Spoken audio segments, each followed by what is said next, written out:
Good morning class. Shri Deepchand Chaudhary महाविद्यालय से मैं आज आपके सामने बीए फर्स्ट सेमेस्टर में हमारा टॉपिक है लर्निंग। ठीक, जैसा कि कल की क्लास में मैं आपको लर्निंग में पेवलोव की थ्योरी बता चुकी हूँ कि पेवलोव ने क्या एक्सपेरिमेंट किया था, किस पर एक्सपेरिमेंट किया था और उन्होंने सीखने के कितने तरीके, मतलब सीखने में उन्होंने किस थ्योरी का मतलब तरीका यूज़ किया है और कैसे उन्होंने अपनी थ्योरी को डिफाइन किया है कि हम कैसे सीखते हैं। ठीक है, तो आपको पता ही है कि जो पेवलोव ने थ्योरी दी थी उनका कहना था कि हम शर्त के आधार पर जब कोई चीज़ सिखाते हैं तो उसे मतलब उसके द्वारा लर्निंग होती है ना।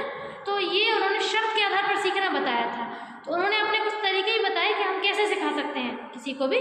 तो उन्होंने अपना जो एक्सपेरिमेंट था वो कुत्ते पर किया था। तो जैसे एनिमल्स, आप जानते हो एनिमल्स और हमारा ब्रेन लगभग सेम प्रोसेस करता है। तो अगर कोई रिसर्च हम एनिमल्स पे करते हैं तो वो इंसानों पर मतलब 90% तो अप्लाई कर ही जाती है। ठीक है, तो ये रहता है। तो हम लर्निंग में पहला सिद्धांत पढ़ चुके हैं, कौन का? पेवलोव का। अब हम 3 सिद्धांत आज देखेंगे। 3 इसलिए देख रहे हैं क्योंकि ये छोटे छोटे सिद्धांत हैं, ये आपको आराम से समझ में आ जाएंगे। ठीक है, तो पहला जो सिद्धांत है जेबी वॉटसन का। आपको पता होना चाहिए कि जैसा सिद्धांत पेवलोव का था लगभग वैसा ही मिलता जुलता सिद्धांत किसका था? वॉटसन का।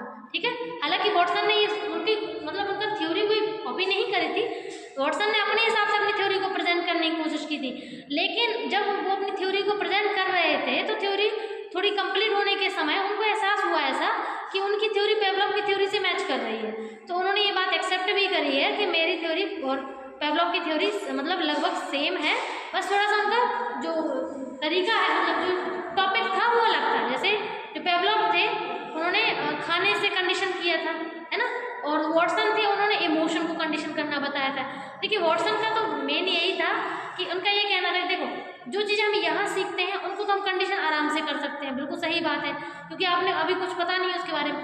लेकिन वॉटसन का मानना ये था कि अगर हम उन चीज़ों को कंट्रोल करते, मतलब उन चीज़ों को हम शर्त के आधार पर सिखा सकते हैं जो जन्म से जुड़ी हुई हैं, मतलब जो चीज़ें हमें जन्म से ही मिली हुई हैं, अगर हम उनमें भी शर्त का यूज़ कर सकते हैं, कंडीशन का यूज़ कर सकते हैं, तो इसका मतलब हम उनको कंडीशन के द्वारा सिखा सकते हैं, तो इसका मतलब हम किसी भी चीज़ को सिखा सकते हैं। ठीक है, तो ये चीज़ थी। तो वॉटसन का जो सिद्धांत है वो हम एक तरीके से उसको पेवलोव के सिद्धांत से ही मेल खाते कहते हैं, तो हम उसको भी एक तरीके से प्राचीन अनुबंधन कह सकते हैं। ठीक है ना।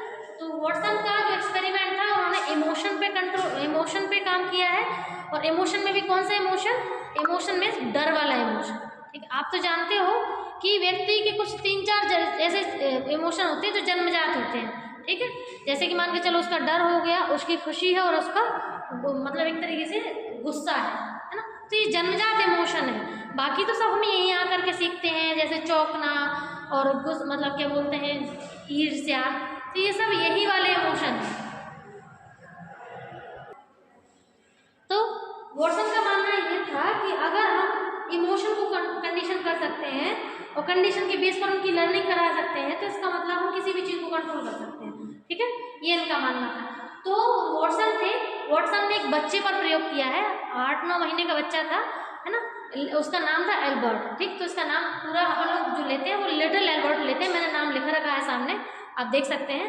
तो देखिए एल्बर्ट जो बच्चा था उस पर उन्होंने एक्सपेरिमेंट किया था। एक्सपेरिमेंट ये था कि उन्होंने बच्चे को बढ़िया लिया। ठीक है, खेलने वाला बच्चा तो वैसे ही खेलता है, छोटा होता है, उसको वैसे ही बहुत सारी चीज़ों का पता नहीं है कुछ भी, है ना। उसको एक खरगोश दिया। ठीक है, खरगोश या नहीं, चूहा दिया, वो वाला मतलब जो व्हाइट वाला चूहा होता है, सफ़ेद वाला फर वाला चूहा, वो दिया। ठीक, और वो बच्चा खूब खेल रहा था उस चूहे के साथ। आपको पता है जो व्हाइट वाले चूहे होते हैं वो घरेलू चूहे होते हैं ना, वो वैसे जंगली टाइप के नहीं होते हैं। तो बच्चा खूब खेल रहा था। ठीक है, अब उसके बाद उन्होंने ऐसे उसको 8-10 ट्रायल तक बच्चे को चूहा दिया, बच्चा बिल्कुल खूब खुश रहता था चूहे के साथ, वो खूब खेलता था।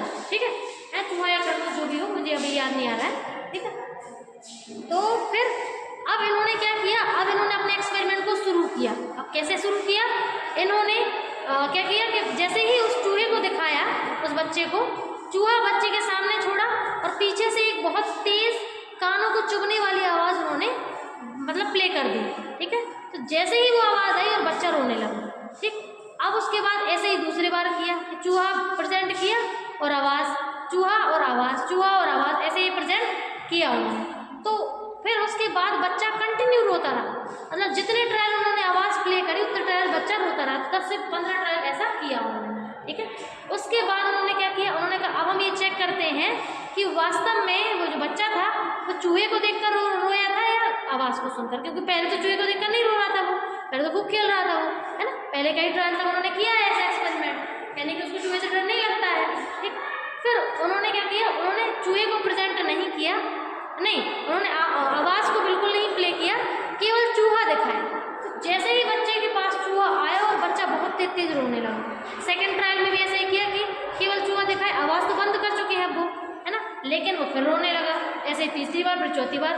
तो इसका मतलब ये साफ साफ झलकता है कि बच्चा जो है उस ध्वनि से कंडीशन हो चुका है कि अगर ये चूहा आएगा तो इसका मतलब वो ध्वनि भी बजेगी, और ध्वनि बजेगी तो उसको बहुत डर लग जाएगा, वो डर जाएगा तो वो रोएगा, ठीक। तो कहीं ना कहीं ये चीज़ें कंडीशन कर चुकी थी, यानी कि उसका जो डर वाला इमोशन था, रोने वाला, रोना डर के बाद ही निकलता है, ठीक। तो जो डर वाला इमोशन था वो कहीं ना कहीं उन्होंने उस आवाज़ से उसको कंडीशन कर लिया, ठीक है।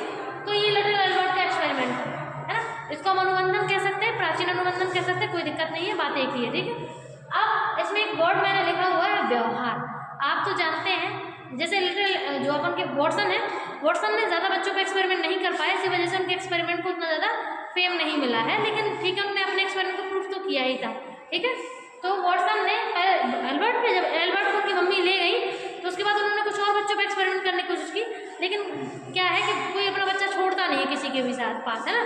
तो उन्होंने सोचा ऐसा नहीं कि उनके बच्चे के साथ कुछ ऐसे कुछ कर दें कि बच्चा मतलब बहुत ही ज़्यादा दिक्कत हो जाए उसको, तो इस वजह से उन्होंने ज़्यादा बच्चों पर एक्सपेरिमेंट नहीं कर पाए, ठीक। तो इस वजह से उनके एक्सपेरिमेंट को उतनी फेम नहीं मिल पाई, लेकिन उन्होंने अपनी चीज़ तो प्रूव कर ही दी थी कि हम इमोशन को कंडीशन कर सकते हैं, हम जैसे चाहे वैसे इमोशन प्ले करवा सकते हैं, ठीक है। अब उन्होंने एक शब्द, अगर आपके सामने कभी भी ये शब्द आए कि व्यवहार शब्द का प्रयोग किसने किया, तो आपको एक ही नाम याद होना चाहिए, वॉटसन ने। यानी कि सबसे पहले जेबी वॉटसन ने ही ये बताया था कि हम अगर किसी व्यक्ति के बारे में जानना चाहें, हम ये बताना चाहें कि कोई व्यक्ति कैसा है ना, किसी व्यक्ति के बारे में बताने की कोशिश की जाए, हम उसके मनोविज्ञान को समझने की कोशिश करें, तो वॉटसन ने कहा था कि हमें उसके व्यवहार को समझना होगा। यानी कि हम व्यक्ति के व्यवहार से ये बता सकते हैं कि व्यक्ति कैसा है, ठीक है। तो कोई व्यक्ति कैसा है ये हम उसके व्यवहार से बता सकते हैं, ठीक। ये अब हम अगर बात करें, हाँ, ये इनका सिद्धांत हो गया, ठीक है। तो वॉटसन ने कहा हमें अगर किसी के व्यवहार को समझना है तो हमें उसके मतलब बोलचाल के तरीके को, उसके रहन सहन तरीके को, उसके आने बोलने उठने बैठने, ठीक है, और उसके व्यवहार करने के तरीके को, उसके सोचने में शब्द जो प्रयोग कर रहा है उसके तरीकों को, हर चीज़ को प्रयोग करना पड़ेगा, ठीक है, हर चीज़ को देखना पड़ेगा, उसी से हम उसके व्यवहार के बारे में जान पाएंगे। तो ये वॉटसन ने प्रेजेंट किया था, ठीक है। तो ये इनकी थ्योरी है। अब हम सेकेंड एक्सपेरिमेंट देखते हैं, कोहलरबर्ग एक्सपेरिमेंट। देखिए कोहलरबर्ग का भी 1912-13 का ही एक्सपेरिमेंट है, ठीक। तो कोहलरबर्ग ने भी एक सिद्धांत दिया है जिसका नाम है अंतर सूझ विधि सिद्धांत।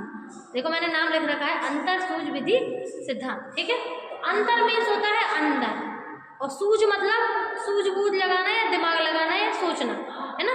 तो अपने अंतर मन में सोचना और उसके आधार पर यह डिसाइड करना कि हम किस तरीके से चीज़ों में वर्क कर सकते हैं, वो अंतर सूझ विधि कहलाती है। यानी कि जब हम अपने अंतर मन में झांक करके अपनी सूझ विधि का प्रयोग करते हैं और पूरा निर्णय लेते हैं, सोचते समझते हैं, तो वो हमारा अंतर सूझ विधि कहलाता है। तो अब इन्होंने क्या किया कोहलरबर्ग ने, देखो आपने कभी अपने साथ एक्सपेरिमेंट अगर ऐसा एक्सपीरियंस किया हो, सबने किया होगा, ये बनी बात है। क्या होता है कि हमारे सामने कभी कोई ऐसी प्रॉब्लम आती है जिसका सोल्यूशन करना हमें कभी किसी ने सिखाया नहीं होता, लेकिन तब भी हम उस प्रॉब्लम का सोल्यूशन थोड़ा दिमाग लगा करके सोच समझ के कर लेते हैं। तो हमें ऐसा लगता है कि अरे ये कैसे हो गया, ऐसा तो हमने कभी सीखा ही नहीं, ये तो हमें किसी ने बताया ही नहीं। तो ये होता है अंतर सूझ विधि की वजह से। और अंतर सूझ विधि काम कैसे करती है, उसका मेन कारण ये है, उसका मेन कारण है कि हम अपने अंतर मन में झांक करके देखते हैं, इसलिए, ठीक है। तो ये रहता है उसका।